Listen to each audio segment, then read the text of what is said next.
Salam əziz izləyicilərim, kanalıma xoş gəlmisiniz.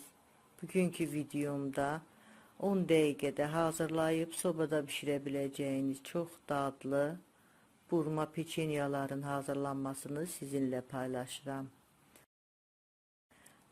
Bunun üçün ərzaq qabına 100 qram yumşalmış kərə yağını əlavə eləyirəm.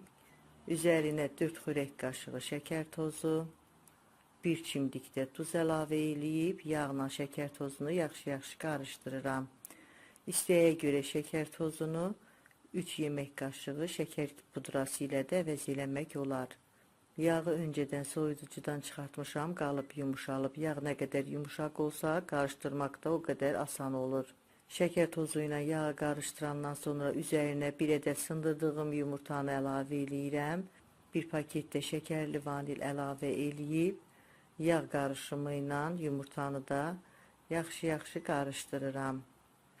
Qeyd edeyim ki, istəyə görə kərə yağını margarinlə də əvəz eləmək olar. Bu ərzaqları da yaxşı qarışdırandan sonra üzərinə un əlavə eləyirəm. Yarım çay qaşığı da qabartma tozu. Unun hamısını birdən əlavə eləmirəm. Apardığı qədər istifadə eləyəcəm. Əvvəlcə bunları biraz qaşıqla qarışdırıram. Xəmir yağlı xəmirdir, ona görə çox yoğurmuram. Yoğuranda yağ əriyir, onu çox aparır.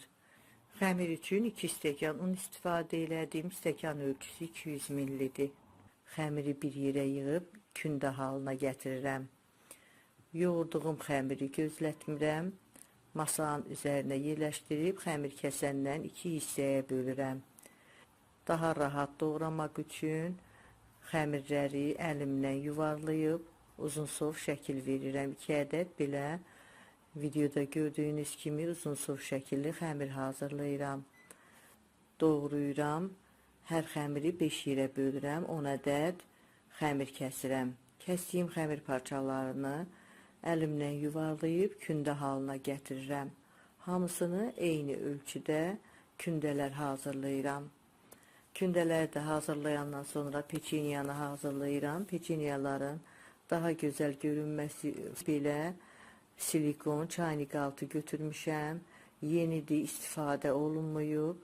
Kündələrdən birini götürüb videoda göstərdiyim kimi əlimlə böyüdürəm. Böyütdüyüm xəmiri videoda göstərdiyim kimi silikonun üzərinə yerləşdirib əlimlə üstündən sıxaraq həm genişləndirirəm, həm də eyni zamanda silikonun üstündə olan naxışları xəmirin üstünə çıxır. İçəriyə doğru rulon kimi büküb sonacan bükürəm. Bükəndən sonra aypara şəkli verib uç hissələrini əlimlə düzəldib belə aypara şəkilli bükmə peçenyalar hazırlayıram. Hamısını eyni qaydada böyüdəndən sonra silikonun üzərinə yerləşdirib əlimlə sıxıb bərkidib rulon kimi büküb aypara şəkilli peçenyalar hazırlayıram. Hazırladığım peçenyaları yağlı kağız sərdiyim formaya düzürəm. Peçenya üçün istifadə elədiyim ərzaqların ölçülərini videomun açıqlama bölümündə qeyd eləmişəm. Oradan da baxıb faydalana bilərsiniz. Yoğurduğum xəmirdən 10 ədəd peçenya hazırladım. Ərzaqların ölçülərini artıraraq daha çox hazırlamaq olar. Öncədən qızdırdığım 180 dərəcəlik sobada 15-20 dəqiqə pişirirəm. Peçenyalar artıq pişib sobadan çıxartmışam. Üstü çox qızarmır. Altı biraz qızarandan sonra sobadan çıxardıram. Belə sadə də yaxşıdır, amma daha fərqli görünməsi üçün mürəbbə şirəsi götürmüşəm. Üzüm mürəbbəsi, bir də kakos. Peçenyaların uç hissələrini əvvəlcə mürəbbənin şirəsinə batırıram.